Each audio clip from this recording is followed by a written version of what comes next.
Live from downtown Detroit, Local 4 News at 5 starts now.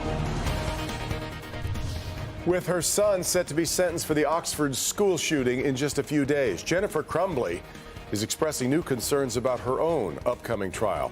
Glad you're with us for Local 4 News at 5. I'm Devin Skillion. I'm Kimberly Gill. The shooter will be sentenced Friday, closing one chapter in the Oxford school shooting.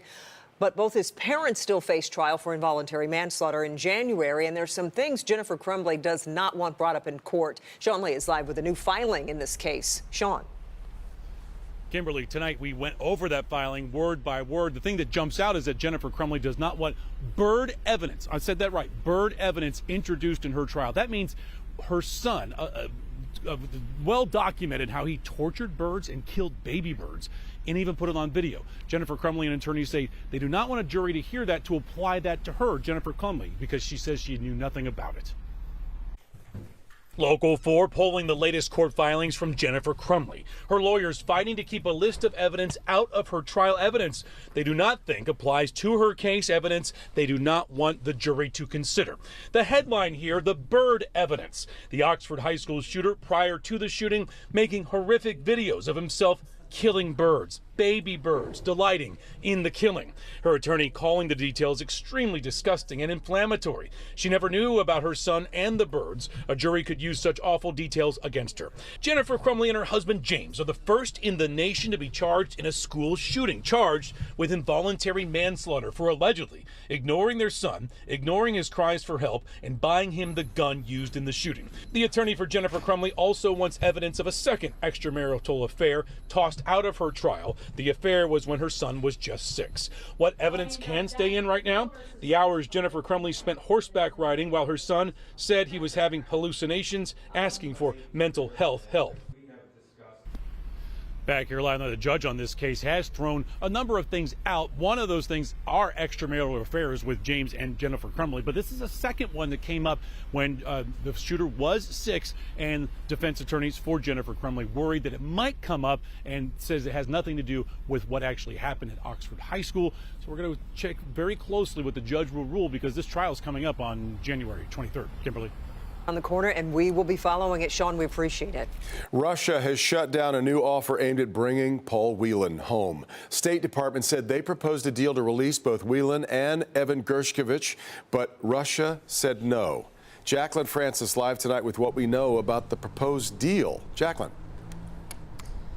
Very little. The State Department would not say what they were willing to offer Russia in exchange for the release of those 2 Americans, only saying the offer was significant and Russia shut it down.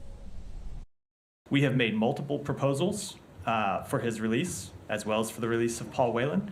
We are constantly discussing this issue with our allies and our partners who can assist us.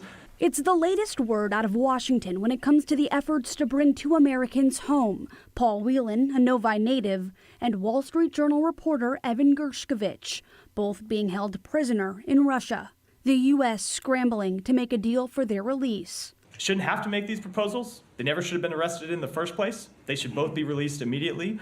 Whelan has been prisoner for 5 years, being held on espionage charges. Gershkovich was detained in March while on a reporting trip in Russia. No details of the offer were made public, only that it was turned down. They rejected the offer that was on the table. As time continues to pass, the U.S. government standing firm in its commitment to bring them home. There is no higher priority for the Secretary of State. There is no higher priority for the President. Reporters did ask if there was a prisoner swap involved in that offer, but the State Department would not say. Reporting live in Detroit, Jaclyn Francis, Local 4. Such sad news. All right, Jaclyn. Fighting is expanding throughout southern Gaza, forcing displaced Palestinians to flee once again as Israel tries to destroy Hamas. In Washington, Biden administration officials heading to Capitol Hill to urge members of Congress to act fast to send funds to Israel and Ukraine. It's all happening as elite college presidents testify in a hearing on growing anti-Semitism. NBC's Alice Barr has the latest from Washington. Good evening. A lot of activity here on Capitol Hill today as lawmakers wrestle with the broad-ranging effects of the war here at home. In the Gaza Strip, a growing humanitarian crisis in increasingly tight spaces. The United Nations warning of an even more hellish scenario. The civilian population is moving still further south, trying to escape escalating attacks as Israel seeks to root out the Hamas militants who started this war 2 months ago. During that time, incidents of both anti-Semitism and Islamophobia have surged in the U.S., especially on college campuses. History teaches us that where anti-Semitism goes unchecked, other forms of hate spread. Elite university leaders taking sharp questioning from lawmakers today over combating the rise in hate while protecting free speech. Also on Capitol Hill, Congress is divided over a major aid package that includes funding for Israel. I do not believe we should be appropriating over $10 billion for the right-wing extremist Netanyahu government to continue its current military approach. The package also funds Ukraine. Biden administration officials today updating senators on Ukraine's fight against Russia as they and Ukrainian President Volodymyr Zelensky stress that money is quickly running out. Republicans are holding out for major upgrades to U.S. border security. I'm committed to Israel's homeland security. I'm committed to Ukraine's homeland security. But first and foremost, I'm committed to the U.S.'s homeland security. Amid the funding fight, families of hostages still trapped in Gaza pleading for lawmakers' help. Every minute is important and their life is at risk. Desperate to bring their loved ones home. At a fundraiser in Boston today, President Biden spoke about the evidence that Hamas perpetrated acts of violence against women in the October 7th massacre. He spoke about the urgent need to get out the women Hamas is still holding hostage and said the world can't look away. In Washington, Alice Barr, Local 4. All right, Alice. An online threat against a high school leads to the arrest of an Oakland County teenager. Police say someone posted threatening text messages on social media referring to Waterford Mott High School. The poster was identified as 18-year-old Deity Love, and when questioned, she claimed the text messages were from a classmate. She had also made a Snapchat video telling people not to go to school because the alleged texter may have a gun. Well, Love eventually admitted to police that she made up the whole story. She's facing a charge of intentional threat to commit an act of violence against schools. This week, the Michigan Supreme Court will hear oral arguments for and against the tipped wage system in the state. Earlier this year, the Michigan Court of Appeals blocked a wage increase for tipped workers. Well, this morning, those who want to keep the current system made their voices heard in Lansing. Will Jones joins us live with what they're saying. Will, good evening.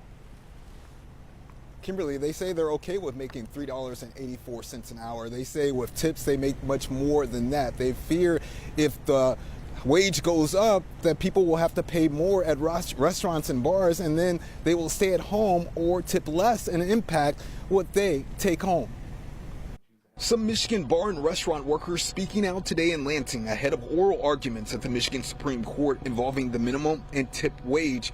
They're against the wage increase for tip workers. We are the ones who are in the restaurants experiencing this. I mean, you know, some things might sound good on paper, but in reality, it's not going to work. The case involves a 2018 ballot proposal that sought to raise the minimum wage and increase pay for tip workers. The Republican-controlled legislature looked to head off the ballot proposal by adopting an amended version, which kicked off a legal battle. Earlier this year, the Michigan Court of Appeals blocked wage increases for tip workers. The Michigan Supreme Court will now decide whether to overturn that ruling. Save My Tips organized this roundtable in Lansing today. What they're trying to get the message out to are the decision makers. The court is going to be hearing a lot of arguments on Thursday. They want their message out there for that. There's people in Lansing, like the legislature and the governor, who can do something to fix this crisis. Spokesperson John Selleck believes if the ruling is overturned, servers and bartenders will pay the price. Restaurants that do stay in business are going to have fewer servers. They're going to have self-service. They're going to put increased costs for every food item on the menu to pay that minimum wage. Michigan One Fair Wage is a plaintiff in this case. They issued the following statement saying, in part, we believe it's very clear that the 2018 Michigan legislature violated the rights of the people of Michigan by adopting the measure not allowing it to go to the ballot when it had already been certified to go to the ballot, and then overturning it in the same legislative session. Again, oral arguments are on Thursday. We're live in Detroit. Will Jones, Local 4. Okay, Will, thank you. Let's take a look outside, get our first look of the weather. Lovely evening kind of shaping up there. A little bit of pink in the sky. Not too bad at all. Let's get over to Kim Adams, see how the rest of the week is shaping up. Hi there, Kim. Well, definitely glass half full today, aren't we? Because some people are getting a little rain, but yes, we are seeing just, some thin spots in the overcast just as the sun is setting here in Metro Detroit. But as we look at exact track radar, you can see a few blips of green. Those are sprinkles and of little impact, nothing to do with your evening commute. That will be fine. 38 downtown. It's a little chilly. 35 in Mount Clemens, 34 in Pontiac. We should be about 3 or 4 degrees warmer this time of year than we are right now, but we are going to head in the right direction. Tomorrow's our last day in the 30s for a while. We'll have mostly cloudy skies, but also some thin spots, allowing a little sunshine to get through. Look at the temperature trend. We get all the way into the low 50s by Friday, and we should be able to enjoy it as it will be dry for Friday. But then rain arrives just in time for the weekend, and I'll talk about that coming up. All right, some breaking news to get to right now out of Detroit. Take a look here. Northbound I-75 is closed near Clay because of a crash involving multiple vehicles. You can see here a black SUV, it appears, slammed into the back of the cab of an unattached semi-truck. Truck drivers call that bobtailing, so it didn't have a trailer attached to that cab. We have no idea how this wreck happened or if anybody got hurt, but we will bring you an update as soon as the highway reopens again. This is northbound I-75 near Clay, closed because of that crash.